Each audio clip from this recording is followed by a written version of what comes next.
Or stay.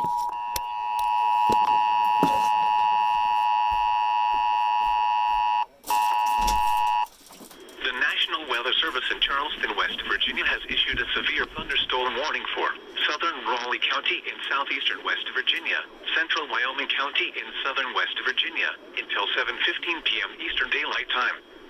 At 6:29 p.m. Eastern Daylight Time, a severe thunderstorm was located near Twin Falls State Park, or 9 miles northeast of Pineville, moving east at 25 miles per hour. Hazard, 60 miles per hour wind gusts and quarter-size hail. Source, radar indicated.